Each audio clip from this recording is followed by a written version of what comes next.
తమిళ్ చూసే ఉంటారు. గొర్రెపిల్ల యొక్క భార్య ఎవరు అనేది. ఇది చాలా డీప్ సబ్జెక్ట్ ఇది. కాబట్టి ఒక్క వీడియోలోనే టాపిక్ అంతా కూడా చెప్పడం అసాధ్యము. కాబట్టి మనం ఏం చేద్దామంటే ఈ ఒక్క టాపిక్‌ని మనం కొన్ని పార్ట్స్‌గా డివైడ్ చేద్దాం. సో ఫస్ట్ పార్ట్‌లో మనం ఏం చేద్దామంటే నూతన యెరూషలేము గురించి మనం నేర్చుకుందాం. బ్రదర్ మనము గొర్రెపిల్ల ఒక భార్య ఎవరు అనే సబ్జెక్ట్ మీద కదా మనం వీడియో చేయాల్సింది. నూతన యెరూషలేము గురించి చెప్తారేంటి అంటే యెస్. నూతన యెరూషలేము గురించి కూడా తెలుసుకోవడం చాలా చాలా ఇంపార్టెంట్. సో నెక్స్ట్ పార్ట్‌లో గొర్రెపిల్ల భార్య ఎవరు? పెళ్లి కుమార్తె ఎవరు? అనే విషయాన్ని మనం చూద్దాం. థర్డ్ పార్ట్‌లో సంఘము క్రీస్తు వధువు అనుటలో వాస్తవం ఎంత?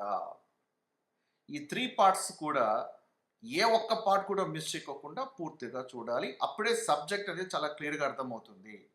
ఏదో ఒక పార్ట్ వినేసి మిగతా పార్ట్స్ వినకపోతే అసంపూర్ణంగా ఉంటుంది కాబట్టి మీకు సబ్జెక్ట్ మీద క్లారిటీ రాదు. ప్రతి పార్ట్ కూడా కంప్లీట్‌గా మీరు వాచ్ చేయాలి. అండ్ మీరు వినబోయేటువంటి సబ్జెక్ట్ ఏమైతే ఉందో అది ఇదివరకే మీరు విన్న దానికి కాస్త కాంట్రడిక్షన్‌గా ఉన్నట్టుగా మీకు అనిపిస్తది. ఇదివరకే మీరు ఒకటి నమ్మి ఉంటారు. దానికి కొంచెం భిన్నంగా ఉంటుంది. అండ్ ఈ వాస్తవాలు మీ ముందు ఉంచినప్పుడు కాస్త మిమ్మల్ని ఆలోచనలో పడేస్తది. ఇదేంటిది ఇలాగుంది? మనం ఇంతకాలం ఇది కదా నమ్మాము. మరి పాస్టర్ గారేంటి ఇలా బోధిస్తున్నారేంటి అన్నట్టుగా మీకు ఒక సందేహం కూడా రావచ్చు. కొంతమందైతే స్టార్టింగ్‌లో కొంచెం చూసేసి తప్పుడు బోధలాగా ఉంది. కాబట్టి ఇది మనకొద్దు అని దాన్ని క్లోజ్ చేసేస్తా ఉంటారు. సో దయచేసి అర్థం చేసుకోవాలి. సబ్జెక్ట్ మీరు లాస్ట్ వరకు మీరు వినాలి. సబ్జెక్ట్ పూర్తిగా పరిశీలన చేయకోకుండా ఒక కంక్లూజన్‌కి రావడం అనేది అజ్ఞానము. సామెతలు 18వ అధ్యాయము 13వ వచనంలో దేవుని వాక్యం అంటుంది కదా, సంగతి వినక ముందు ప్రత్యుత్తరం ఇచ్చేవాడు తన మూఢతను బయలుపరిచి సిగ్గును. సంగతి వినాలి, విషయం తెలుసుకోవాలి. పౌలు గారు కూడా అదే అంటారు, సమస్తము పరీక్షించండి, మేలైనది చేపట్టండి. కాబట్టి వీడియో అంతా కూడా ఈ 3 పార్ట్స్ పూర్తిగా వాచ్ చేస్తేనే వాస్తవం ఏంటి అనేది మీకు అర్థమవుతుంది. అండ్ మన టాపిక్ స్టార్ట్ చేసే కంటే ముందుగా ఇంకొక విషయాన్ని కూడా చెప్పాలి. సో ఈ సబ్జెక్ట్‌ని డిస్పెన్సేషనల్ వ్యూలో చెప్తున్నాం. సో డిస్పెన్సేషనల్ స్టడీ అంటే ఏంటిది?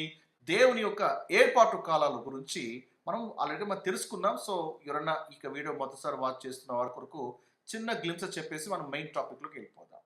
సో దేవుని యొక్క ఏర్పాటు కాలాలు ఎన్ని ఉన్నాయో చెప్పండి? 3 అని చూసాం. Time past, but now and ages to come అనే విషయాన్ని చూసాం. సో టైం పాస్ట్ అంటే ఏంటిది? ఇది ధర్మశాస్త్ర కాలం అని. సో ఈ కాలంలో దేవుడు యూదుల పట్ల వ్యవహరిస్తున్నాడు అని మనం చూస్తాం. సో ఇది ఎక్కడి నుంచి ఎక్కడి దాకా అంటే ఆదికాండం నుంచి అపోస్తకారం 7వ అధ్యాయం వరకు కూడా మరి ఇది ధర్మశాస్త్ర కాలమే అన్నట్టుగా మనం చూసాం. అండ్ బట్ నౌ పీరియడ్ ఇది ఏంటిది? ఇది కృపాకాలం. ఇది కృపాకాలము అనేది పౌలు రక్షణతో ఈ కాలాన్ని దేవుడు ప్రారంభించాడు. సో రోమా నుండి ఫిలోమోన్ పత్రిక వరకు కూడా ఈ పుస్తకాలన్నీ కూడా ఈ కృపా సంఘానికి సంబంధించింది.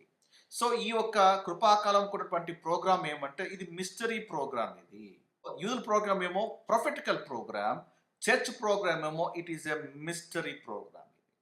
సో సంఘం ఎత్తబడిన తర్వాత నెక్స్ట్ ఏజెస్ టు కమ్ ఇంకొక కాలం ఉంది. సో సంఘం ఎత్తబడినాక ఆగిపోయేటువంటి యూదుల కాలము మరలా తిరిగి ప్రారంభమవుతుంది. వాళ్ళ ప్రొఫెటికల్ క్యాలెండర్ మళ్ళీ రెజ్యూమ్ అవుతుంది. ఆ తర్వాత ప్రవచనంలో దేవుడు ఏమైతే వాగ్దానం చేస్తాడో అవన్నీ కూడా నెరవేర్పులోకి తీసుకురాబోతున్నాడు. సో ఈ డిస్పెన్సేషనల్ వ్యూ కోణంలోనే మనము ఈ సబ్జెక్ట్ని కూడా మనము స్టడీ చేస్తూ ఉన్నాం. సో బైబిల్ 2 గుంపులు ఉన్నాయి. 2 గుంపులు వేరు, సంఘం వేరు, యూదులు వేరు. వాళ్ళకున్న అపోస్తులు వేరు, మన అపోస్తులు వేరు. వాళ్ళ డెస్టినేషన్ వేరు, మన డెస్టినేషన్ వేరు. సో ఇవన్నీ కూడా క్లియర్గా మన కోర్స్ 1లో మనము బేసిక్స్ కింద ఇవన్నీ కూడా మనం క్లియర్గా మనం తెలుసుకున్నాం. సో ఎవరైనా ఫస్ట్ టైం వాచ్ చేస్తున్నట్లయితే సో కోర్స్ 1 ఒక లింక్ నేను వీడియో డిస్క్రిప్షన్లో ఇస్తాను. సో తప్పకుండా వాచ్ చేయండి. అది చూస్తేనే ఇంకా ఈ సబ్జెక్ట్ అనేది మీకు క్లియర్గా అర్థమవుతుంది. అండ్ అలాగే ఎవరైనా ఫస్ట్ టైం నాకు వీడియో చూస్తున్నట్లయితే అలాంటి వారు ఎవరైనా ఉన్నట్లయితే so please do subscribe. And చాలా సబ్జెక్ట్స్ మీకు ఎప్పటికప్పుడు మీకు అప్డేట్స్ వస్తూ ఉంటాయి. Okay, so without delay let's jump in to the topic.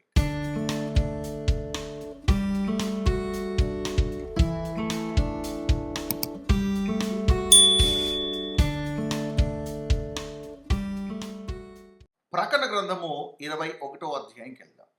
మొదటి వచనాన్ని చూడండి. అంతటా నేను కొత్త ఆకాశము కొత్త భూమిని చూచితిని. అంతటా అంటే వాటి మాట మీరు గమనించాలి. అంతటా అంటే ఏదో జరిగిపోయిన తర్వాత ఈ అధ్యాయంలో ఉన్నటువంటి విషయాలు చోటు చేసుకున్నాయి. అంతటా అంటే ఏం జరిగిపోయింది? అంటే కాంటెక్స్ట్ తెలియాలి. ఆ కాలము తెలియాలి. ఏం జరిగిపోయిందో తెలుసుకోవడం చాలా ముఖ్యం. సో, అప్పటికే ఏం జరిగిపోయింటుంది? చర్చ్ ర్యాప్చర్, సంఘము కొనిపోబడి ఉంటుంది. 7 ఏళ్ల శ్రమలు కూడా ముగించబడి ఉంటాయి. ఆ తర్వాత క్రీస్తు ఒక రెండవ రాకడ వచ్చి శత్రులందరినీ కూడా దేవుడు హతము చేయడము. ఆ తర్వాత 1000 ఏళ్ల రాజ్య పాలన దేవుడు స్థాపిస్తాడు. 1000 ఏళ్ల రాజ్య పాలన అనంతరము ధవల సింహాసన తీర్పు అనేది ఉంటుంది. దేవుడు అక్కడ మృతులకు దేవుడు తీర్పు తీరుస్తాడు. ఆ ధవల సింహాసన తీర్పు అనంతరం ఏమవుతుంది? ప్రకటన 20వ అధ్యాయం 11వ వచనం చూసినట్లయితే, భూమి ఆకాశములు ఆయన సముఖం నుండి పారిపోయెను, వాటికి నిలువ చోటు కనబడకపోయెను అని మనం చూస్తూ ఉన్నాం. అంటే ఇక ప్రస్తుతం ఉన్నటువంటి భూమి ఆకాశం అంతా కూడా తొలగిపోతుంది. ఇవన్నీ కూడా జరిగిపోతాయి. ఇదంతా జరిగిన తర్వాతనే ఈ ప్రకటన గ్రంథము 21వ అధ్యాయం అటువంటి ఒక సంఘటనలన్నీ కూడా చోటు చేసుకుంటాయి. సో ఇది తెలుసుకోవడం చాలా చాలా ఇంపార్టెంట్. ఎప్పుడైతే ఇక ప్రస్తుతం ఉన్నటువంటి ఈ భూమి ఆకాశము పూర్తిగా మరి తొలగిపోతుందో, నిర్మూలమవుతుందో, అంతటితో కాలము పరిపూర్ణమవుతుంది. దీన్ని ఫుల్నెస్ ఆఫ్ టైం అని మనం పిలవచ్చు. దిగుంచే పౌలు రాస్తున్నాడు, ఎఫెసీ 1వ అధ్యాయము 10వ వచనాన్ని గమనించాలి. ఈ సంకల్పం బట్టి ఆయన పరలోకంలో ఉన్నవే గాని భూమి మీద ఉన్నవే కానీ సమస్తమును క్రీస్తునందు ఏకముగా సమకూర్చవలని తనలో తాను నిర్ణయించుకొనెను. నేను ఇంగ్లీష్ ట్రాన్స్లేషన్ చదువుతాను, అక్కడ ఒక మాట చాలా ఇంపార్టెంట్, అది దాన్ని మీరు గమనించాలి. That in the dispensation of the fullness of time, in the dispensations of the fullness of time. So fullness of time అటువంటి మాట గమనించాలి. ఎప్పుడైతే ఫుల్నెస్ ఆఫ్ అ టైం వస్తుందో, he might gather together in one all things in Christ both which are in heaven and which are on earth. అంటే భూమి మీద ఉన్నవి అలాగే మరి పరలోకంలో ఉన్నవి రెండు కూడా క్రీస్తులో ఏకముగా సమకూర్చబడాలి అంటే ఫుల్నెస్ ఆఫ్ టైం అనేది జరిగిపోవాలి, కాలం సంపూర్ణం అవ్వాలి. ఇవన్నీ ఎప్పుడైతే జరుగుతాయో అప్పుడు క్రీస్తులో ఈ రెండు కూడా సమకూర్చబడతాయి. సో కాంటెక్స్ట్ తెలుసుకోవడం చాలా చాలా ఇంపార్టెంట్. ప్రకటన 21:1 అంతటా నేను కొత్త ఆకాశము కొత్త భూమిని చూచి తిని, మొదటి ఆకాశము మొదటి భూమియు గతించిపోయెను. కాబట్టి దేవుడు కొత్త భూమి కొత్త ఆకాశాన్ని సృష్టించడం గురించి, ప్రస్తుతం ఉన్నటువంటి భూమి అంటే ఈ మొదటి ఆకాశము మొదటి భూమి తొలగిపోవటం గురించి ఇక్కడ దేవుడు కొత్తగా చెబుతున్నాడా అంటే యోహానికి దేవుడు కొత్తగా బయలుపరుస్తున్నాడు అంటే కాదు. దీని గురించి ఆల్రెడీగా పాత నిబంధనలో దేవుడు ముందుగానే చెప్పేశాడు. కొత్త భూమి కొత్త ఆకాశం సృష్టిస్తానని చెప్పాడు. మొదటి ఆకాశము మొదటి భూమి తొలగించబడుతుంది అనే విషయాన్ని కూడా పాత నిబంధనలు దేవుడు ఆల్రెడీగా ముందే చెప్పేశాడు. త్వరగా ఆ లేఖనాలను చూసేద్దాం. మొదటి ఆకాశం మొదటి భూమి గతించిపోరు గురించి మనకు ఎక్కడ కనిపిస్తుంది? హెబ్రీ 1వ అధ్యాయము 10, 11, 12 వచనాలు మీరు గమనించాలి. మరియు ప్రభువా, నీవు ఆదియందు భూమికి పునాది వేసితివి, ఆకాశములు కూడా నీ చేతి పనులే, అవి నశించును.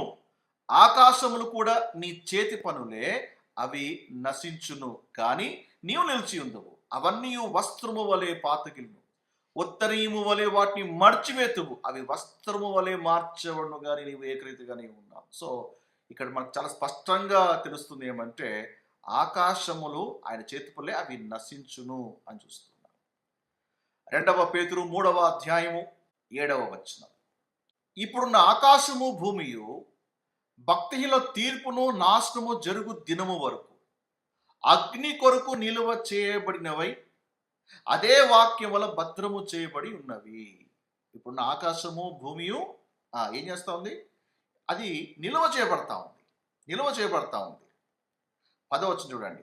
అయితే ప్రభు దినము దొంగ వచ్చినట్లు వచ్చును, ఆ దినమున ఆకాశము మహాధ్వనితో గతించిపోవును, పంచభూతములు మిక్కుటమైన వేండ్రముతో లయమైపోవును, భూమియు దాని మీద ఉన్న కృత్యమును కాలిపోవును. చూసారా, మొదటి ఆకాశము మొదటి భూమి గతించట గురించి దేవుడు ముందుగానే ప్రవచన రూపంలో ముందుగానే దేవుడు బయలుపరిచేశాడు. అది ఆల్రెడీగా తెలుపబడింది. ప్రకటన గ్రంథము 20వ అధ్యాయము 11వ వచనం చూడండి. మరియు ధవలమైన మహాసింహాసనము దాని యందు ఆసీనుడై ఉన్న ఒకటి చూచితిని.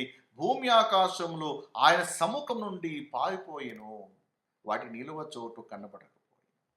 ప్రస్తుతం ఉన్నటువంటి భూమి, ప్రస్తుతం ఉన్న ఆకాశము తొలగించబడమే కాదు, కొత్త భూమి కొత్త ఆకాశం గురించి కూడా దేవుడు ముందుగానే తెలియపరిచాడు. ఎక్కడ? యెషయా గ్రంథము 65వ అధ్యాయము 17, 18, 19 వచనాలు చూడాలి.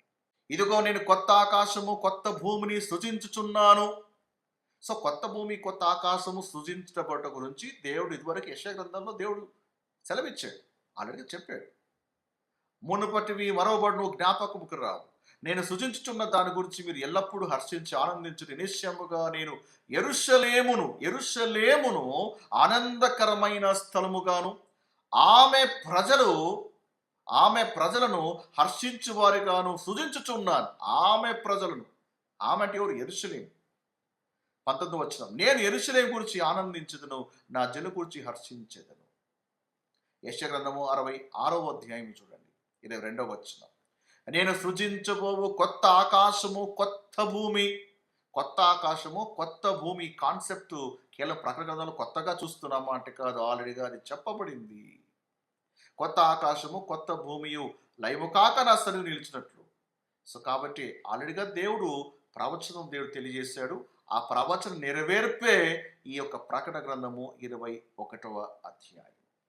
సో ఈ కాంటెక్స్ట్ తెలుసుకోవడం ఎందుకు ముఖ్యము అంటే, మెజారిటీ ఆఫ్ బిలీవర్స్లో ఉన్నటువంటి ఒపీనియన్ ఏంటంటే, సంఘం ఎత్తబడుతుంది, 7 ఏళ్ళు మనకు పైన విందు ఉంటే భూలోకంలో 7 ఏళ్ళ శ్రమలు, గొర్రెపిల్ల ఒక వివాహ మహోత్సవము అది పరలోకంలో జరుగుతుంది, కిందేమో మహాశ్రమలు, అనంతరము దేవుడు ఆ సంఘాన్ని వెంటబెట్టుకుని భూమి మీదకి వస్తాడు అన్నట్టుగా.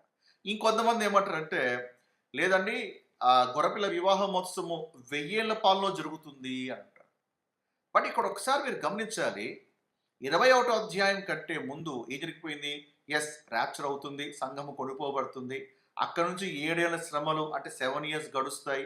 అక్కడ నుంచి క్రీస్తు వచ్చినాక 1000 ఏళ్ల పాలన జరుగుతుంది.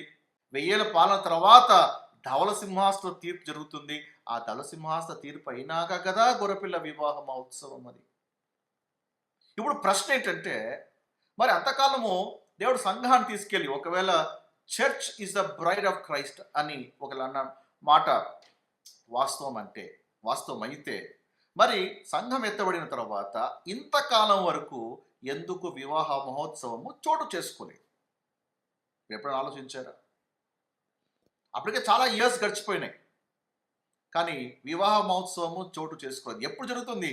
ఈ ప్రస్తుతం ఉన్నటువంటి ఈ భూమి ఆకాశము లయమైపోయేంత వరకు, కొత్త భూమి కొత్త ఆకాశము కలిగేంత వరకు వివాహ మహోత్సవము చోటు చేసుకోదు. కాంటెక్స్ట్ తెలుసుకోవడం చాలా చాలా ఇంపార్టెంట్. సముద్రము ఇక లేదు, ఓకే, సముద్రం మీద ఒక పెద్ద టాపిక్ ఇది. దేవుడు సృష్టించినటువంటి ఆ కొత్త సృష్టిలో సముద్రంకు తావులేదు.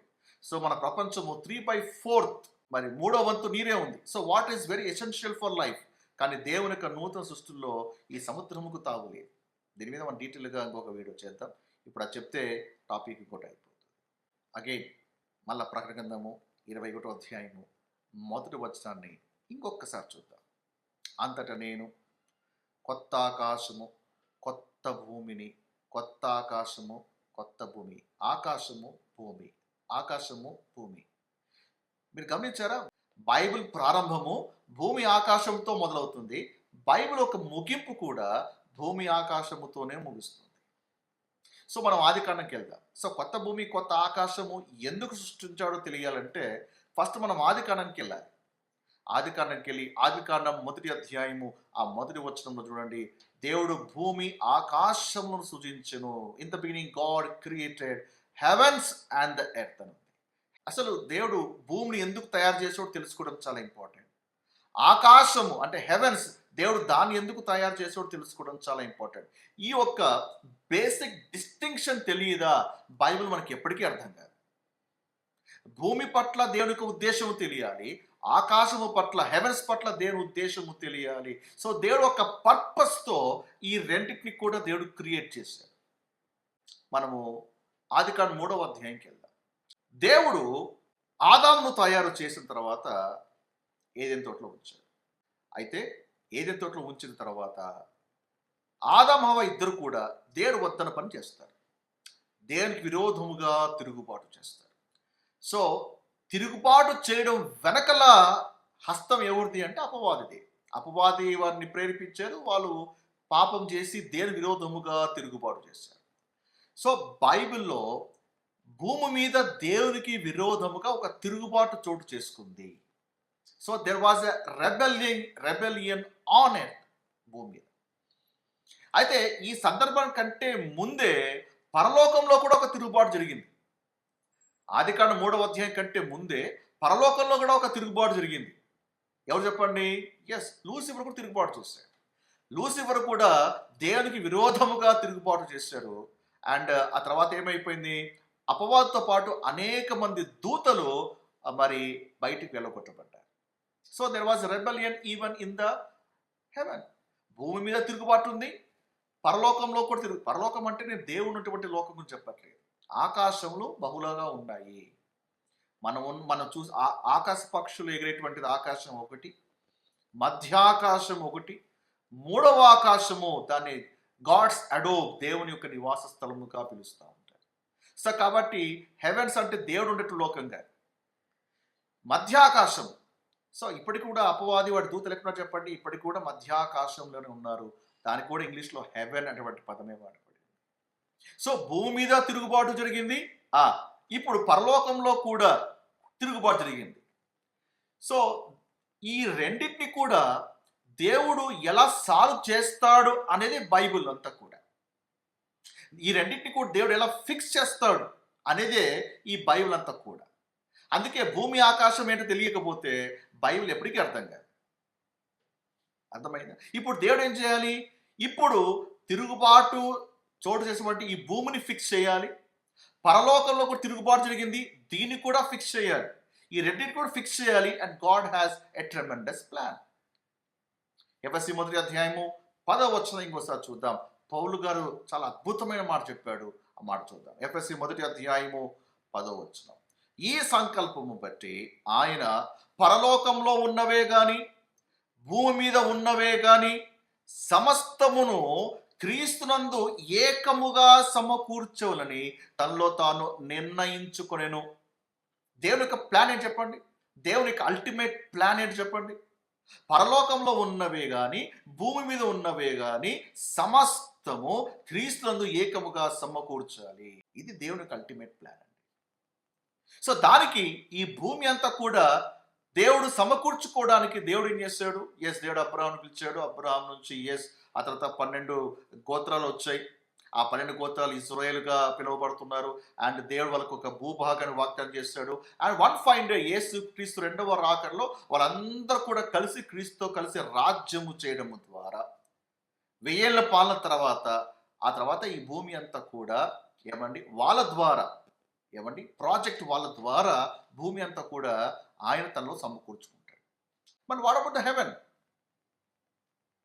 పరలోకంలో ఉన్నవి కూడా సమకూర్చుకోవాలి కదా. ఇప్పుడు అందరూ కూడా భూమి మీదకి వచ్చేస్తే ఇప్పుడు పరలోకంలో దేవుడు ఎవరి ద్వారా అన్ని కూడా తనలో ఆయన సమకూర్చుకుంటాడు? ఒక ఛానల్ కావాలి కదా. భూమి అయితే యూదుల ద్వారా దేవుడు అవన్నీ కూడా రికన్సైల్ చేస్తున్నాడు. మరి పరలోకం విషయం ఏంటి? సో పరలోకంలో ఉన్నవి సమకూర్చుకోవడానికే దేవుడి కృపాకాలంలో దేవుడు బాడీ ఆఫ్ క్రైస్ట్ని దేవుడు కడుతున్నాడు. క్రీస్తు సంఘం తన శరీరాన్ని నిర్మిస్తున్నాడు. సో ఈ కృపాకాలంలో పరిశుద్ధాత్మ దేవుని పరిచర్య ఏంటో తెలుసా? పరిశుద్ధాత్మ దేవుడు ఇప్పుడు ఆయన కడుతున్నది బాడీ ఆఫ్ క్రైస్ట్. సో రక్షించబడినటువంటి ప్రతి విశ్వాసిని కూడా క్రీస్తు సంఘం అనే శరీరంలోకి చేర్చబడుతున్నారు. క్రీస్తు సంఘం అనే శరీరంలోకి చేర్చబడి ఈ అన్యుల ప్రవేశం ఎప్పుడైతే పూర్తవుతుందో సంఘము కొనిపోబడుతుంది. సంఘం కొనిపోబడాలి అంటే అన్యుల ప్రవేశము సంపూర్ణం అవ్వాలి, బాడీ ఆఫ్ క్రైస్ట్ కంప్లీట్ అవ్వాలి. సో అందుకే ఎందుకు ఇంకా ర్యాప్చర్ జరగలేదు అంటే స్టిల్ ఇంకా వేకెన్సీస్ ఉన్నాయి, స్టిల్ ఇంకా పొజిషన్స్ ఉన్నాయి. పరలోకంలో ఉన్నవన్నీ స్వాధీనపరచుకోవాలి మనము. దేవుడు ఒక అద్భుతమైనటువంటి ప్రణాళిక కొరకు దేవుడు సంఘాన్ని ప్రిపేర్ చేస్తూ ఉన్నాడు. ఒక్కసారి ఇక సైన్యం రెడీ అయిపోయిందా, బాడీ ఆఫ్ క్రైస్ట్ దేవుడు తీసుకెళ్ళిపోయి అండ్ పరలోకంలో ఉన్నవన్నీ కూడా సంఘము ద్వారా దేవుడు సమకూర్చు.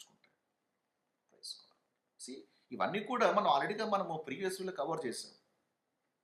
ఓకే, 3 డెస్టినేషన్స్, మానవుని యొక్క 3 శాశ్వత గమ్యస్థానాలని ఒక వీడియోలో ఆల్రెడీగా మనం క్లియర్గా ఎక్స్ప్లెయిన్ చేస్తాము. బట్ ఇక్కడ క్లారిటీ కొరకు ఇంకాస్త మీకు గ్లింప్సెస్గా మీకు చెప్పే ప్రయత్నం చేస్తాను. సో ఇప్పుడు మీకు అర్థమైందా, భూమి ఆకాశము దేవుడు ఎందుకు సృష్టించాడు? భూమి పట్ల ఒక ఉద్దేశం ఉంది, అండ్ పరలోకం పట్ల ఒక ఉద్దేశం ఉంది. నేర్చుకుంటున్నారా? అయితే మొదటి ఆకాశము, మొదటి భూమి ఒక పరిసలాగా ఉంది. దేవుడు ఇక్కడ ప్రకటనలో కొత్త భూమి, కొత్త ఆకాశం.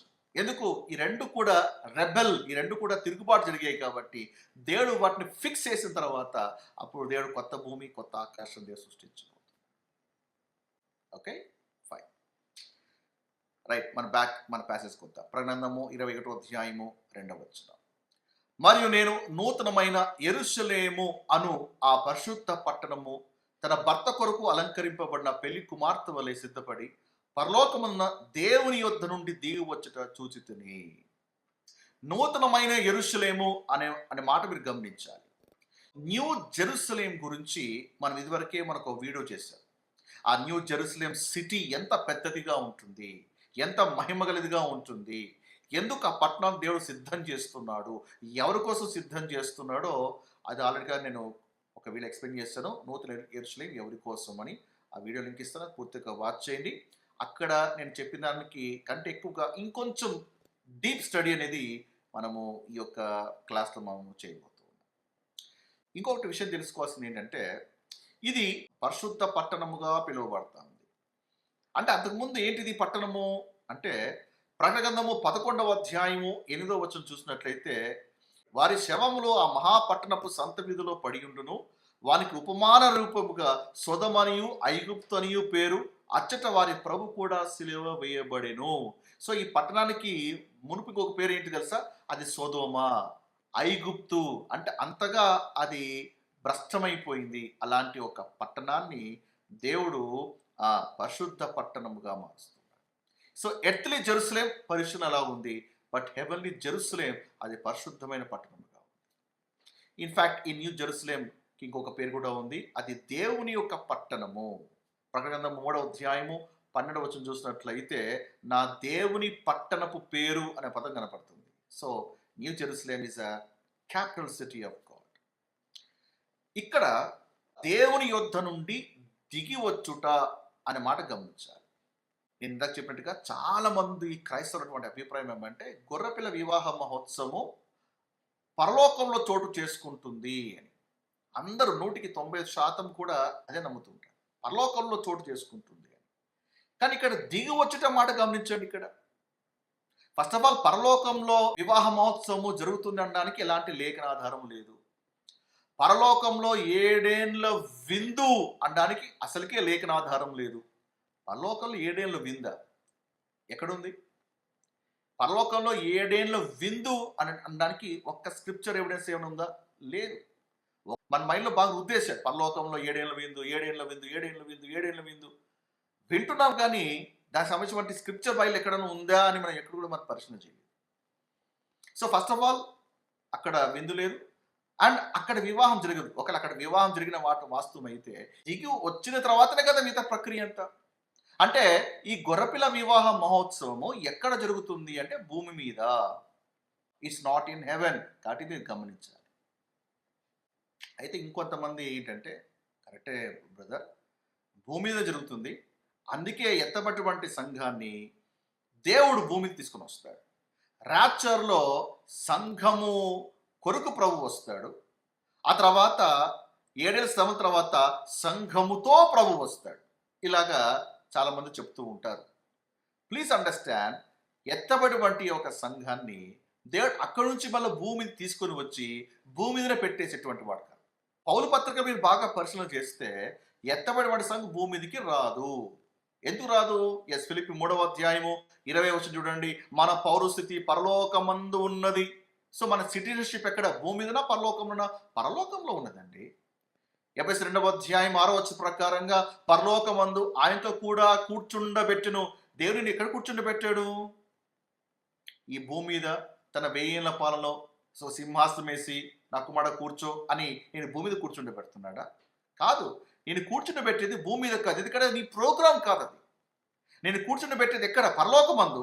ఆయనతో కూడా కూర్చుండబెట్టి పరలోకమందు అనే మాట మీరు గమనించాలి. కొలస్సీ 3వ అధ్యాయము 1-2 వచనాలు చూసినట్లయితే అందుకే పౌలు అంటాడు, మీరు క్రీస్తు కూడా లేపబడిన వారైతే మీరు పైన వాటిని వెతకండి. ఎందుకంటే మన కాలింగ్ అక్కడ, మన పొజిషన్స్ అక్కడ, ఏమండి, మన గవర్నమెంట్ అక్కడ, మన పరిపాలన చేసేది మన ఏలుబడి చేసేది అక్కడ. అందుకే మీరు పైన వాటిని మీరు వెతకండి. మీరు పైన వాటినే కానీ భూ సంబంధమైన వాటి మీద మీరు మనసు పెట్టవద్దండి. ఒకవేళ ఈ భౌతికమైన రాజ్యము అంటే ఈ యొక్క 1000 పాలలోనే ఇక్కడే రాజ్యం ఉంటుంది, ఇక్కడికే మనం తిరిగి వచ్చేస్తాము అని అంటే పౌలు చెప్పిండోడు కాదు కదా. భూ సంబంధమైన వాటి, ఎందుకంటే ఇది ఏది కూడా బాడీ ఆఫ్ క్రైస్ట్ దేవుడు ప్రామిస్ చేయలేదు. It belongs to a different program. మనం ఎప్పుడు కూడా పైన వాటి మీదే మనము మనసు పెట్టాలని పౌలు చెప్పాడు. 1 తెస్సలోనికైయుల 4వ అధ్యాయము 17వ వచనం చూసినట్లయితే దేవుడు ప్రభువు ఆ సంఘాన్ని కొనిపోయినప్పుడు చూడండి, అక్కడ రాయబడి ఉంది, ఆకాశ మండలమునకు మేఘముల మీద కొనిపోబడి ఎంతకాలం ఉంటాము? 7 ఏళ్ళు ఉండి తిరిగి భూమి మీదకి వచ్చేస్తాముందా? కాదు. కాగా మనము సదాకాలము ప్రభుతో కూడా ఉందుము, సదాకాలము ప్రభుతో కూడా ఉందుము, ఫర్ ఎవర్. ఇప్పుడు 7 ఏళ్ళు మాత్రమే అక్కడ ఉంచి దేవుడు తీసుకొని వచ్చి మరి భూమి మీద ఉంచేసాడు అంటే అప్పుడు ఈ స్క్రిప్చర్స్ అన్నీ అబద్ధం. ఆ తర్వాత మరి పరలోకాన్ని దేవుడు సమకూర్చుకునేది కూడా ప్రోగ్రామ్ అంతా కూడా మరి కొలాప్స్ అయిపోతుంది. Please understand. సంఘాన్ని వెంట పెట్టుకొని యేసుప్రభువు 2వ రాకడ తిరిగి రావట్లేదు. సంఘము పరలోకంలోనే ఉంటుంది, సదాకాలము అక్కడే ఉంటాము. మన నిత్యమైన నివాస స్థలము పరలోకంలోనే ఉంటుంది. ఓకే, సో అందుకే లేఖనాల్ని మనం బాగా పరిశీలన చేయాలి. ఫైన్. ఇప్పుడు 3వ వచనంకి వెళ్దాం. అప్పుడు ఇదిగో దేవుని నివాసము మనుషులతో కూడా ఉన్నది, ఆయన వారితో కాపురముండును, వారు ఆయన ప్రజలై ఉందురు, దేవుడు తానే వారి దేవుడై ఉండి వారికి తోడై ఉండును. అంటే ఇక్కడ దేవుని యొక్క నివాస స్థలం దిగి వచ్చినాక, ఆ నూతన యెరూషలేము దిగి నూతన భూమి మీదకి వచ్చిన తర్వాత అప్పుడు దేవుని నివాసము మనుషులతో కూడా ఉంది. ఈ మనుషులు ఎవరు? ఆయన వారితో కాపురం ఉండును. అక్కడ వారు అనేవారు ఎవరు? వారైన ప్రజలై ఉందురు. ఫ్యూచర్, వారైన ప్రజలై ఉందురు. ఇక్కడ వారు అటువంటి ఎవరు? ఆ ప్రజలు ఎవరు? దేవుడు తానే వారి దేవుడై ఉండి వారికి తోడై ఉండును. అక్కడ వారు అనేది ఎవరు? ఇది తెలుసుకోవడం చాలా ఇంపార్టెంట్. తెలియదా? ఇది నా గురించేనండి, ఇది మన గురించేనండి. సో అందుకే మనము డిస్పెన్షనల్ స్టడీ తెలుసుకోవాలి. ఏ పుస్తకము ఎవరు రాయబడింది, ఏ కాలంలో రాయబడింది, ఎవరి కొరకు రాయబడింది, అది తెలుసుకోవడం చాలా ఇంపార్టెంట్. సో ఇక్కడ ఒక పదాన్ని మీరు బాగా గమనించాలి. దేవుని నివాసము మనుషులతో కూడా ఉన్నది. సో ఇక్కడ ఈ సందర్భములో మానవుల పట్ల దేవుని ప్రణాళిక నెరవేరుతుంది. అంటే మానవ పట్ల దేవుని ప్రణాళిక ఏంటి అంటే దేవుడు మానవునితో ఉండాలి, దేవుడు మానవుడితో ఉండాలి. దేవుని యొక్క అల్టిమేట్ ప్లాన్ అది. మానవుడితో ఉండాలి, మానవుడు దేవునితో ఉండాలి. దేవుని యొక్క ప్లాన్ అది. ఒక నివాస స్థలం అది. అది ఈ దశలో నెరవేర్చబడతాయి. అంటే అది ముందు ఏమైనా ప్రయత్నాలు జరిగాయి అంటే ఆన్సర్ ఈస్ ఎస్. దేవుని యొక్క మొదటి నివాస స్థలం ఏంటో తెలుసా? దేవుని యొక్క మొదటి నివాస స్థలము ఏంటంటే అది ఏదేను. ఎస్. ఆదికాండము 2వ అధ్యాయంకి వెళ్దాం. 6వ వచనంలో, అయితే ఆవిరి భూమి నుండి లేచి నేల అంతటిని కూడా తడిపెను. 7వ వచనం చూడండి, దేవుని యెహోవా నేల మట్టితో నరుని నిర్మించి వారి నాసిక రంధ్రంలో జీవవాయువును ఊదగా నరుడు జీవాత్మ ఆయను. అండ్ నరును తయారు చేసిన తర్వాత ఈ నరుని ఎక్కడ పెట్టాడు? 8వ వచనం, దేవుని యెహోవా తూర్పున ఏదెనులో ఒక తోట వేసి, ఏదెనులో ఒక తోట. ఏదేన్ అంటే కేవలం ఒక తోటే కాదండి, ఏదేనులో తోట ఒక భాగం. అర్థమైందా? ఏదేన్ అనేది it's a big piece of land, it's a huge plot of land, చాలా విస్తారమైనటువంటి భూభాగం. అందులో తూర్పు వైపున దేవుడు ఒక తోట వేసాను. అక్కడ ఆ తోటలో దేవుడు ఆదాముని ఉంచడం అనేది జరిగింది. ఓకే. అండ్ దేవుడు అక్కడ ఆదాముని అక్కడ ఆ తోటలో ఉంచిన తర్వాత ఒక్కటి చెప్తున్నాడు. ఏమని? 1వ అధ్యాయం 20వ వచనంలో. ఆదికాండం మీద వ్యాఖ్యానం కూడా నా యూట్యూబ్ ఛానల్లో ఉంది. సో ఆ వీడియో వాచ్ చేస్తే మీకు క్లియర్గా మీకు అర్థమవుతుంది. 28వ వచనం, దేవుడు వారిని ఆశీర్వదించాను, ఎట్టనగా మీరు ఫలించి అభివృద్ధి పొంది విస్తరించి భూమిని నిండించి ఒక తోటలో దేవుడు పెట్టాడు. ఇప్పుడు దేవుడు అంటాడు మీరు ఫలించాలి, అభివృద్ధి పొందాలి, మీరు విస్తరించాలి అంటే ఆదానికి ఒక కమిషన్ ఇవ్వబడింది. భూమిని నిండించి దాన్ని లోబర్చుకోవటం మాట, ఇది చాలా డీప్ వర్డ్ ఇది. అంటే అక్కడ ఏదో ఉంది, లోబర్చుకోవాలి ఆదా. అండ్ 2వ అధ్యాయం కూడా చూసినట్లయితే సేద్యము చేస్తున్నాడు ఆదాం. అంటే ఒక పని అప్పగించబడింది ఆదాంకి, ఒక ప్రాజెక్ట్ అప్పగించబడింది. అండ్ ఆ తోటలోకి దేవుడు వచ్చేవాడు, ఆదాము అవతో సహవాసం చేసేవాడు. అయితే ఆ తోటలో ఉండాలంటే కండిషన్ ఏంటంటే దేవుడు చెప్పినటువంటి మాటకు వీళ్ళు విధేయులై ఉండాలి, లోబడాలి. కానీ ఆదాము అవ్వ దేవుడి మాటకు అవిధేయత చూపించారు, తిరుగుబాటు చేశారు, పాపం చేశారు. ఫలితంగా వారు బయటికి వెళ్ళగొట్టబడ్డారు. They are kicked out of the garden.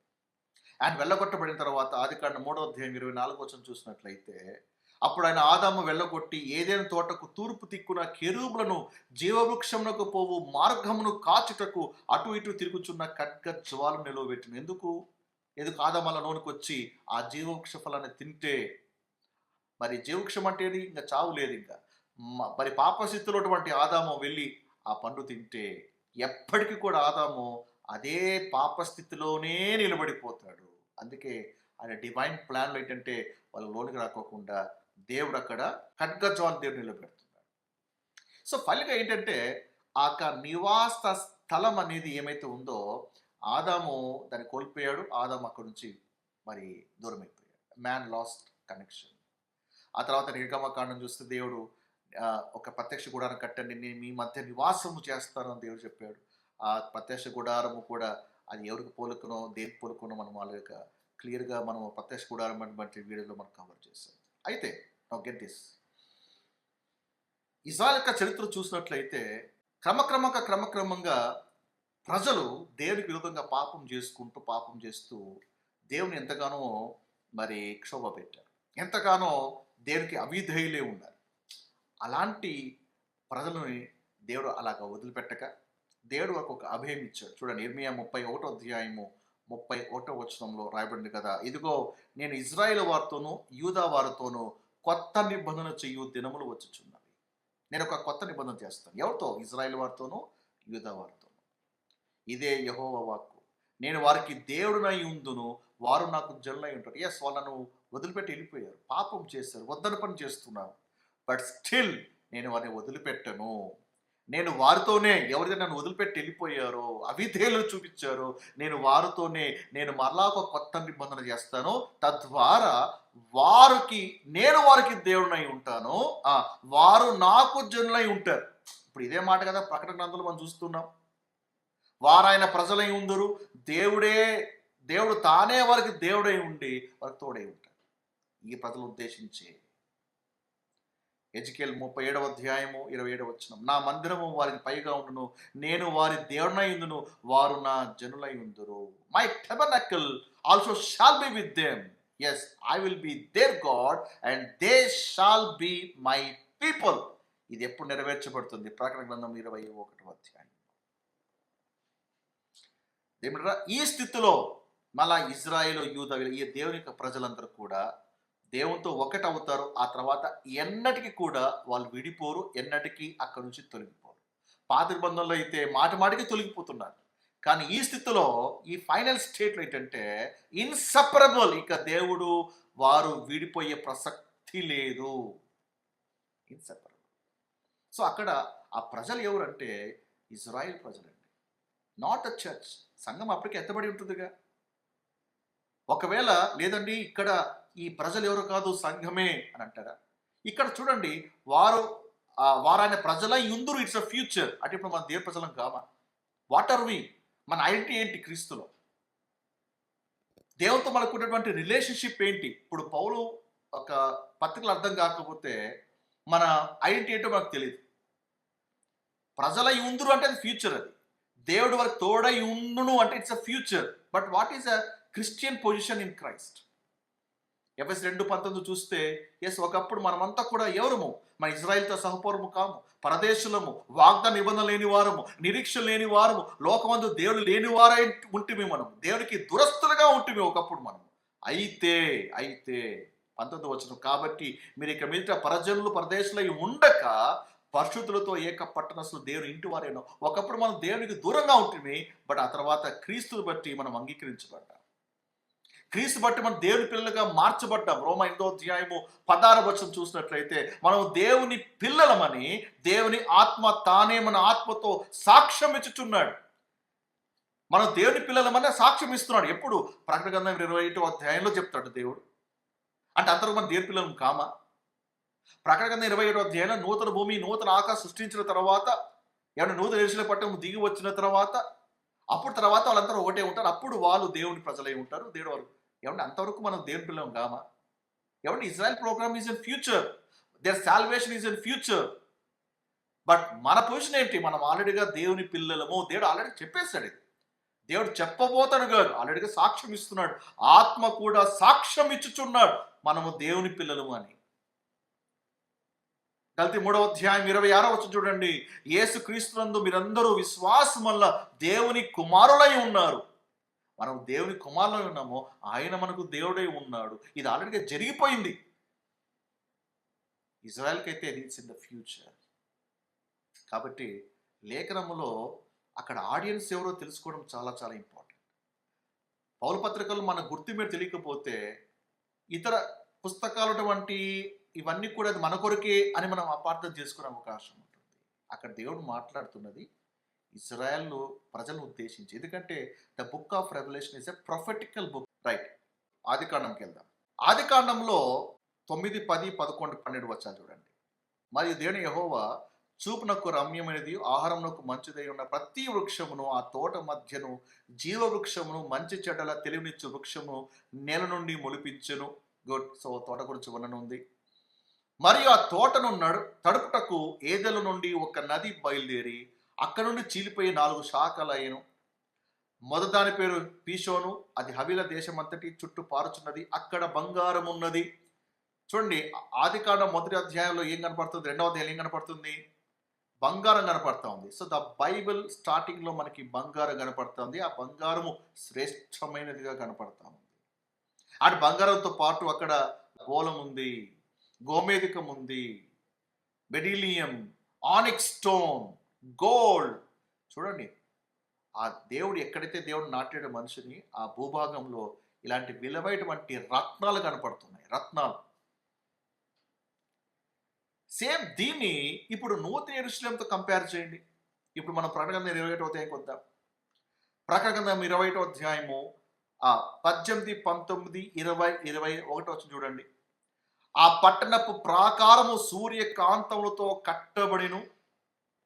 పట్టణము స్వచ్ఛమగు స్ఫటికముతో సమానమైన శుద్ధ సువర్ణముగా ఉన్నది. Again city of gold. ఇక్కడ కూడా మాకు బంగారం కనపడుతుంది. ఆ పట్టణపు ప్రాకారపు పునాదులు అమూల్యమైన నానావిధ రత్నములతో అలంకరింపబడి ఉండెను. నానా విధమైన రత్నములు. ఆదికాండంలో ఉన్నటువంటి ఏదైనా ఒక తోట కూడా అక్కడ కూడా మనకి గోల్డ్ కనపడుతుంది, రత్నాలు కనపడుతున్నాయి. ఇక్కడ కూడా రత్నాలు కనపడుతుంది. ఆ రత్నాల లిస్ట్ 20, 21 వచనంలో మనకు క్లియర్గా చూస్తున్నాం. అంటే వాస్తవానికి ఈ పట్టణం ఏమైతే ఉందో అది కట్టేటువంటి బాధ్యతను దేవుడు మొదట ఆదాముకి ఇచ్చాడు. దాన్ని ఇచ్చి నువ్వు విస్తరించు, దీన్ని కట్టు, దీన్ని నిర్మించు అన్నట్టుగా చెప్పాడు. అయితే ఆదాము అవిధేయత చూపడము ద్వారా అది కోల్పోయింది. ఆదాము ఎలగొట్టబడ్డాడు, ప్రాజెక్ట్ ఆగిపోయింది. ఇప్పుడు ఆ పట్టణం ఏమైతే ఉన్నదో ఆ పట్టణము ఇప్పుడు మనుషుడు కాదు, దేవుడే నిర్మిస్తున్నాడు ఆ పట్టణాన్ని. మనం ముందు ముందు చూడబోతున్నాం. ఓకే, సో మీకు ఆ ప్యాలెస్ మీకు అర్థమవుతున్నాయని అనుకుంటున్నాను. అండ్ ఆ పట్టణం ఒక వర్ణన చూడండి. ప్రకటన గ్రంథము 27వ అధ్యాయము 12వ వచనం. ఆ పట్టణమునకు ఎత్తైన గొప్ప ప్రాకారమును 12 గుమ్మములు ఉండెను. ఆ గుమ్మముల యొద్ద 12 దేవదూతలు ఉండిరి. ఇజ్రాయేలీయుల 12 గోత్రముల నామములు ఆ గుమ్మముల మీద వ్రాయబడి ఉన్నవి. అంటే ఆ పట్టణానికి ఎన్ని గుమ్మాలు ఉన్నాయి చెప్పండి? 12 గుమ్మాలు ఉన్నాయి. ఒక్కొక్క గుమ్మం మీద ఒక్కొక్క గోత్రం ఉంది. సో గుమ్మం ఎందుకు ఉంటుంది? లోనికి వెళ్ళడానికి. గుమ్మం లేకపోతే లోనికి వెళ్ళలేరుగా. సో ఒక్కొక్క గోత్రం ఒక నామము ఒక్కొక్క గుమ్మం మీద రాయబడి ఉంది. అండ్ ఇజ్రాయెల్ ఒక గోత్రాలు ఉన్నాయి, 12 ఉన్నాయి. సో ఆయా గోత్రికులు ఆ గుమ్మం గుండా వెళ్ళాలి. అందుకే ఆ గోత్ర నామంలో అక్కడ గుమ్మం మీద రాయబడి. బ్రదర్ ఈ నూతన యెరూషలేము మన కొరకేనండి అని ఎవరైతే ఎక్సైట్గా ఫీల్ అవుతున్నారో, నా ప్రశ్న ఏంటంటే, మీ పేర్లు ఆ గుమ్మం మీద రాయబడ్డాయా? లేదా నువ్వు ఏ గోత్రానికి చెందినవాడు? ఎందుకంటే ఆ గుమ్మం కూడా నువ్వు వెళ్ళాలి కదా. షిమియోన్ అయితే ఇది, లేవి అయితే ఇది, యూదా అయితే ఇది, ఆ గుమ్మ కూడా వెళ్ళాలి. మరి నువ్వు ఏ గోత్రం చెందినవాడివి? రక్షించబడిన తర్వాత మేము ఇజ్రాయెల్ అండి, మేము కూడా ఇజ్రాయెల్ అండి, మేము కూడా స్పిరిచువల్ ఇజ్రాయెల్ అండి అంటావా? రైట్, ఇజ్రాయెల్ అయితే రక్షించబడినాక దేవుడిని ఏ గోత్రం కిందకి వేస్తున్నాడు? ఏ గోత్రం కిందకి నువ్వు వెళ్ళిపోతావు. ఎందుకంటే ఏదో ఒక గోత్రం కిందకి వెళ్తే కానీ ఆ గుమ్మం కూడా నువ్వు లోనికి వెళ్ళలేవు. మరి బాడీ ఆఫ్ క్రైస్ట్లో ఉన్న వారి పేర్ల గుమ్మం మీద రాయబడ్డాయా? నువ్వు పలానా గోత్ర కిందకు వస్తున్నావు అని బైబిల్ ఎక్కడ చెప్పాడా? ఒకవేళ నువ్వు ఏ గోత్ర కిందికి రాకపోతే నీకు లోనకి ప్రవేశం ఎలా లభిస్తుందో మీరు ఒకసారి ఆలోచించండి. Okay, right. 14 వచ్చినాం. ఆ పట్టణపు ప్రాకారము 12 పునాదులు గలది. ఆ పునాదుల పైన గొర్రెపిల్ల యొక్క 12 అపోస్తుల 12 పేర్లు కనపడుతున్నాయి. యేసు ప్రభువారు అపోస్తులు 12 మంది ఉన్నారు కదా, వాళ్ళ పేర్లు ఎక్కడ ఉంటాయంటే మనకి 4 సువార్తల్లో కనపడుతున్నాయి. 12 మంది అపోస్తుల పేర్లు అక్కడ ఉన్నాయి. ఆ 12 మంది అంటే యూదా తిరుగుబాటు చేసే కాబట్టి యూదా స్థానంలో మత్తీయ ఎన్నుకోబడ్డాడు. సో మత్తీయ పేరు కూడా ఆ గుమ్మం మీద రాయబడి, ఆ పునాది మీద రాయబడి ఉంటుంది, దానిలో డౌట్ లేదు. ప్రశ్న ఏంటంటే, మరి పౌలు పేరు ఎక్కడ ఉంటుంది? మీరు ఎప్పుడు ఆలోచించారు? పౌలు గారు కూడా అపోస్తుడేగా, ఆయన కూడా మరి వివిధ సేవ చేశాడుగా. అసలు ఈ న్యూ టెస్ట్మెంట్లో ఎక్కువగా పుస్తకాలు రాసింది మన అపోస్తులు వంటి పౌలు గారే. మరి పౌలు గారి పేరు ఎక్కడ రాయబడి ఉంటుంది? అక్కడ కౌంట్ ఎంత? 12 అంటే 12 అక్కడ. మరి పౌలు గారి పేరు ఎక్కడ ఉంటుంది? మీరు ఎప్పుడు ఆలోచించారా? నూతన యెరూషలేము నాదండి, నూతన యెరూషలేము నాదండి. ఇప్పుడు నా ప్రశ్న ఏమంటే, పౌలు గారి పేరు ఎక్కడుంది? పౌలు గారి పేరు ఎందుకు లేదు? కారణం ఏంటి తెలుసా? He is born out of due time. దీని వాక్యం చూద్దాం ఒకసారి. మొదటి కొరింథీ 15వ అధ్యాయంకి వెళ్దాం. అక్కడ కొన్ని విషయాలు, కొన్ని వచనాలు మనం బాగా పరిశీలన చేయాలి. 3, 4, 5, 6, 7, 8 వచనాలు చూడండి. నాకు ఇవ్వబడిన ఉపదేశము మొదట మీకు అప్పగించితిని, అదేమనగా లేఖల ప్రకారము క్రీస్తు వాళ్ళ పాప నిమిత్తమై మృతి పొందను, సమాధి చేయబడను, లేఖల ప్రకారం 3వ దినమున లేపబడను. అంటే తిరిగి లేచిన తర్వాత ఆయన ఎవరికి అగ్గబడ్డాడు చూడండి, 5వ వచనం. అంటే అపోస్తలుల పేర్లు ఇస్తున్నాడు పౌలు గారు. ఆయన కేఫాకును, తర్వాత 12 గురికి కనపడెను. అటు పిమ్మట 500కి ఎక్కువైన సహోదరులకి ఒక్క సమయం అందే కనపడెను. వీరిలో అనేకులు ఇప్పటివరకు నిలిచి ఉన్నారు, కొందరు నిద్రించిరి. ఆ తర్వాత యాకోబుకి, అటు తర్వాత అపోస్తలుల అందరికీ కనపడెను. 8వ వచనం. అందరికీ కడపట అకాలమందు పుట్టినట్టు నాకును కనపడేది. అకాలమందు, ఆ పదాన్ని గమనించాలి. అకాలమందు అనే పదాన్ని మీరు గమనించాలి. అకాలమందు అంటే ఇంగ్లీష్లో చూడండి ఒకసారి. And last of all he was scene of me also as a one Born out of due time. అంటే డ్యూ టైం అంటే ఏంటి? డ్యూ టైం అంటే ఏంటి? ఎస్, మీరు ఒకసారి ఆ చార్ట్ చూస్తే, సో ఆ చార్ట్లో మనము కృపాకాలం అటువంటి ఒక సర్కిల్ వేస్తుంటాం, కృపాకాలం. ఆ చార్ట్లో మనం కృపాకాలం తీసేసాం. సో ఇక్కడ సువార్త ప్రభు సిలువ వేయబడ్డాడు, అంటే రాజ్యం ఇవ్వడానికి ప్రభు వచ్చాడు. ఆ రాజ్యం ఇవ్వడానికి ప్రభు వచ్చినప్పుడు ప్రభు ఏమన్నాడు? పరలోక రాజ్యము సమీపించేసింది, సమీపించి ఉన్నది, మీరు మారమస్ పొందండి. అంటే టైం వచ్చేసింది. ఏ టైం కోసం అయితే మీరు వెయిట్ చేస్తున్నారో ఆ టైం రానే వచ్చేసింది. రాజ్య స్థాపన సమయం రానే వచ్చేసింది. సో రిపెంట్ అని యేసు ప్రభువారు అదే సువార్త చెప్పారు, భక్తుడు యోహాను అదే సువార్త చెప్పారు, శిష్యులు కూడా అదే సువార్త ప్రకటన చేశారు. వినలేదు, ప్రభును సిలువ వేశారు. సిలువ వేసి ఆయన తిరిగి లేచిన తర్వాత ఆయన మళ్ళా 1 year ఎక్స్టెన్షన్ పీరియడ్ ఇస్తున్నారు. ఎవరికి? యూదుల కోసం. తన శిష్యులు పంపిస్తున్నాడు. డ్యూ టైం, 7 ఏళ్ల శ్రమల కాలం మొదలు కాబోతుంది. ఎందుకంటే ప్రొఫెటికల్ క్యాలెండర్ ప్రకారంగా అభిషిక్తుడు కొట్టివేయబడతాడు 69వ వారానికి. 70వ వారము అది మహాశ్రమల కాలము. డానియల్ 70th week, 69వ వారం ప్రభు అభిషిక్తుడు కొట్టివేయబడతాడు. ఇమ్మీడియట్గా 70th week స్టార్ట్ అవ్వాలి. Due time. ఎందుకంటే ఆ 7 ఏళ్ల శ్రమలు, 7 ఏళ్ళ కాలం అయిపోగానే రాజ్య స్థాపన జరుగుతుంది. కాబట్టి యేసు తన శిష్యులకి పంపిస్తున్నాడు, ఇంకొకసారి మీరు వెళ్ళండి, ప్రకటించండి అని మళ్ళీ వాళ్ళు పంపితే అప్పుడు కూడా వాళ్ళు సువార్తను త్రోసివేశారు, పరిశుద్ధాత్మ దేవుని ఎదిరించారు, స్టెఫెన్ని రాళ్ళతో కొట్టారు. సో డ్యూ టైం ఏంటిది? రాజ్య స్థాపన జరగడానికి అది డ్యూ టైం. ఎప్పుడైతే స్టెఫెన్ని రాళ్ళతో కొట్టారో, పరిశుద్ధాత్మ దేవుని ఎదిరించేశారో, ఆ ప్రోగ్రామ్ ఏమైతే ఉందో ఆ ప్రోగ్రామ్ సస్పెండ్ అయ్యింది. ప్రభు చెప్పాడు పరిశుద్ధాత్మ ఎదిరిస్తే క్షమాపణ ఉండదని. వాళ్ళందరూ కూడా ఎదిరించారు. ఆ ప్రోగ్రామ్ సస్పెండ్ అయింది. ఆ ప్రోగ్రామ్ సస్పెండ్ అయిన తరువాత పౌలు గారు రక్షించబడ్డారు. He's born out of due time. అర్థమైందా? అప్పటికే రాజ్య ప్రోగ్రామ్ ఆగిపోయింది. అపోస్తలుల 7వ అధ్యాయంలో స్టెఫెను రాళ్ళతో కొడతారు. ఆ తర్వాత కదా పౌలు రక్షించబడతారు. He's born out of due time. అందుకే పౌలు గారి పేరు అక్కడ కనిపించింది. పౌలు గారు బాడీ ఆఫ్ క్రైస్ట్లో మొట్టమొదటి చేర్చుకున్న వ్యక్తి ఆయనే అండి. అర్థమవుతుందా? He's born after due time. పౌలు గారి పేరు అక్కడ లేదండి. చెప్పండి, బాడీ ఆఫ్ క్రైస్ట్ న్యూ జెరూసలేంలో ఉంటుందా? దేవుడు న్యూ జెరూసలేంని బాడీ ఆఫ్ క్రైస్ట్కి ప్రామిస్ చేశాడా? నో. అంటే బ్రదర్ మనము ఆ న్యూ జెరూసలేం సిటీకి మనం విజిట్ చేయమా, మరి రామా అంటే వస్తామనడానికి ఆధారం లేదు, రాము అనడానికి ఆధారం లేవు. మరి రావచ్చేమో, ఎందుకంటే ఆయన యొక్క కింగ్డమ్ ఆపరేషన్లో భాగంగా as we may visit but we may not dwell in it. ఇప్పుడు నేను ఒక పని నిమిత్తమై నేను ఢిల్లీకి వెళ్ళగలుగుతా, పని నిమిత్తమై ఢిల్లీకి వెళ్తా, పని చూసుకుంటా, but I come back to my own home town. ఎందుకంటే నా హోమ్ టౌన్ ఏది? ఢిల్లీ కాదు, ఇది నా హోమ్ టౌన్. అటువలే వీ మే విజిట్, బట్ అది విజిట్ అవుతామా లేదా అనేది బైబిల్ అయితే రాయబడలేదు. అది కింగ్డమ్ ఆపరేషన్ భాగంగా ఉండొచ్చు, ఉండకపోవచ్చు. బట్ న్యూ జెరూసలేం అయితే ప్రామిస్ చేసింది ఎవరికి అంటే it is for the juice. అందుకే ఆ 12 పునాదుల మీద అపోస్తుల మరి 12 పేర్లు ఉంటాయి, కానీ అక్కడ పౌలు పేరు మాత్రం లేదు. సో అక్కడ న్యూ జెరూసలేం సిటీ అనేది అది ఎంత అద్భుతమైంది, ఎలాగా విలువైనటువంటి రత్నములతో అలంకరింపబడి వస్తూ ఉంది, ఆ గుమ్మములు ఎలా ఉన్నాయి, దానికి పునాదులు ఎలా ఉన్నాయో మనం చాలా క్లియర్గా చూసాం. అండ్ ఇప్పుడు నా ప్రశ్న ఏంటంటే, ఇలాంటి పట్టణం గురించి మనం ప్రకటన 20వ అధ్యాయంలో చూస్తున్నాం, బాగానే ఉంది. కానీ ఇలాంటి పట్టణం గురించి దేవుడు ముందే ఎవరికైనా చూపించాడా, ఎవరికైనా కనపరిచాడా అని అంటే ఎస్. హెబ్రీ 11వ అధ్యాయం చూడండి. హెబ్రీ 11వ అధ్యాయము 8, 9, 10 వచనాలు.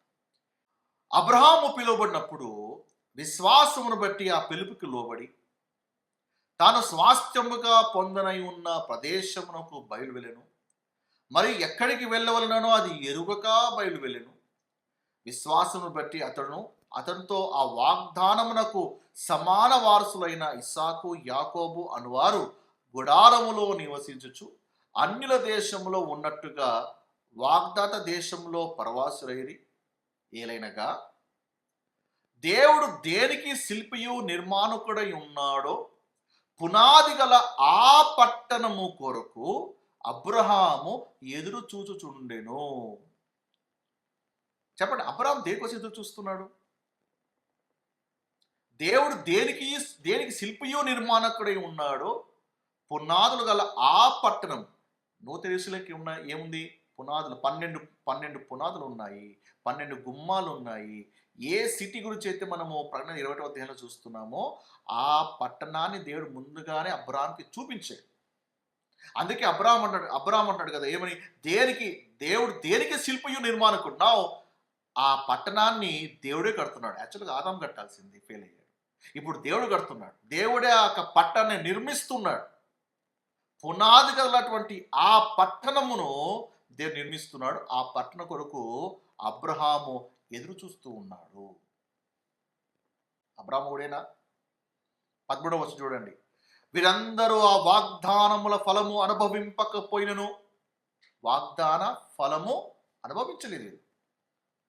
మళ్ళాగా ప్రామిస్ కార్డు తీసుకొని దేవుడు నాకు ఈ వాగ్దానం నెరవేర్చాలి, దేవుడు నాకు ఈ ప్రామిస్ కార్డు ఇచ్చాడు, దేవుడు వీళ్ళ వాగ్దానమే నెరవేర్చబడలేదు. ఆ వాగ్దాన ఫలము అనుభవింపకపోయి నన్ను దూరం నుండి చూచి దేని చూస్తున్నారు వీళ్ళంతా? ఆ పట్టణం. అబ్రహాము చూస్తున్నారు. వీళ్ళు కూడా వీరందరూ చూడండి, అబ్రాహాముతో పాటు వీరందరూ కూడా దూరం నుండి చూచి వందనము చేసి తాము భూమి మీద పరదేశులము యాత్రికులమై ఉన్నామని ఒప్పుకొని విశ్వాసం గలవారేమవుతున్నది. దూరం నుండి చూచి, ఎందుకు ఆ పరలోకం ఉన్నటువంటి ఆ పట్టణాన్ని చూస్తున్నారు. ఆ పట్టణం చూస్తున్నప్పుడు వీళ్ళకి అర్థమైపోయింది, మనం ఈ భూమి మీద కేవలం యాత్రికులమే, ఎప్పుడెప్పుడు ఆ పట్టణం వస్తుందా, ఆ పట్టణంలో మేము ప్రభుతో పాటు ఉంటామా అని వాళ్ళ చూపంతా కూడా ఆ పట్టణం మీదనే ఉంది. సో యూదులకి 2 కాలింగ్స్ ఉన్నాయి. ఒకటి ఎర్త్‌లీ కాలింగ్, ఒకటి హెవెన్‌లీ కాలింగ్. హెవెన్‌లీ కాలింగ్ అంటే ఏంటిది? వీళ్ళ కాలింగ్ పరలోకంలో స్టార్ట్ అయితుంది. ఆ పట్టణము భూమి మీదకొస్తుంది. ఆ పట్టణం కోసం అబ్రాహాం ఎదురు చూస్తున్నారు. ఆ తర్వాత వీళ్ళందరూ ఎదురు చూస్తున్నారు. అండ్ వీళ్ళు ఎదురు చూసినట్టుగానే ఒక రోజున ప్రకటన 21వ అధ్యాయంలో ఆ పట్టణం దిగి వచ్చిన తర్వాత వీళ్ళు ప్రభువుతో పాటు ఉండబోతున్నారు. సో చెప్పండి, న్యూ జెరూసలేం సిటీ ఎవరి కోసం అది? Is it for the body of Christ? ఒకవేళ లేదండి, ఆ పరలోక పట్టణము యెరూషలేము అది బాడీ ఆఫ్ క్రైస్ట్‌దే అంటే, మరి బాడీ ఆఫ్ క్రైస్ట్ తీసుకొచ్చి దేవుడు భూమి మీద పెట్టేస్తే, ఇక మరి పౌలు గారు చెప్పినటువంటి మాటలన్నీ కూడా అబద్ధమవుతాయి. సదాకాలము మనము ఆయనతో పాటు ఉంటాము, పరలోకంలో ఉంటాం. ఈ లాట్ ఆఫ్ ప్రామిసెస్ ఉన్నాయి కదా. So we cannot mix both programs. నూతన యెరూషలేము is not promised for the body of Christ. మనం కూర్చునేది ఈ భూమి మీద ఉన్నటువంటి సింహాసనం మీద కాదండి, పరలోకమందు దేవుడు మనం కూర్చుండబెట్టాడు. అందుకే 2 ప్రోగ్రామ్స్ని కలపకూడదు. 2 ప్రోగ్రాంకు సంబంధించినటువంటి పుస్తకాలను కూడా కలపకూడదు. రెండింటిని మనం సత్యవాక్యాన్ని సరిగా విభజించి చూడాలి. ఏ గుంపుకి ఏమి చెప్పబడిందో తెలుసుకోవడం అనేది చాలా చాలా ఇంపార్టెంట్. ఓకే అండి. సో ఇది నూతన యెరూషలేముకి సంబంధించినటువంటి వివరణ. ఇప్పుడు మీకు క్లారిటీ వచ్చింది అనుకుంటున్నాను. నెక్స్ట్ వీడియోలో గొర్రెపిల్ల ఒక భార్య ఎవరు, ఎందుకు అలంకరించబడతా ఉంది, అలంకరింపబడి ఎందుకు వస్తూ ఉంది, ఇది మనం డీటెయిల్గా మనము స్టడీ చేయబోతున్నాం. చాలా ఎక్సైటింగ్గా ఉంటుంది. సో ఫస్ట్ వీడియోలో మీకు ఒక ఫౌండేషన్ వేసానని అనుకుంటున్నాను. అండ్ దీని కంటిన్యూషన్గానే మన నెక్స్ట్ వీడియోలో ఇంకాస్త డీప్గా మనం వెళ్ళబోతున్నాం. అసలు అక్కడ గొర్రెపిల్ల భార్య ఎవరు, ఎవరు భార్యగా పిలువబడుతున్నారు, ఎవరు పెళ్లి కుమార్తెగా పిలువబడుతున్నారు, ఎందుకు పెళ్లి కుమార్తెగా పిలువబడుతున్నారు. ఒకవైపేమో భార్య అనేటువంటి మాట చూస్తున్నాం, ఇంకోవైపేమో పెళ్లి కుమార్తె అనేటువంటి మాట కూడా చూస్తున్నాం. అసలు మరి పెళ్లి కుమార్తెనా భార్యనా, ఏది కరెక్ట్? 2 కరెక్ట్ అయితే అది ఎలా కరెక్ట్? ఈ విషయాలన్నీ కూడా నెక్స్ట్ వీడియోలో మనం చూడబోతున్నాం. Okay, so hope you're blessed. మీరు దీవించబడ్డారని నేను నమ్ముతూ ఉన్నాను. సో మీకు ఏమైనా క్వశ్చన్స్ ఉన్నట్టయితే కింద కామెంట్ సెక్షన్లో పోస్ట్ చేయండి. ఇఫ్ యూఆర్ బ్లెస్డ్, దాన్ని కూడా కింద కామెంట్ సెక్షన్లో పోస్ట్ చేయండి.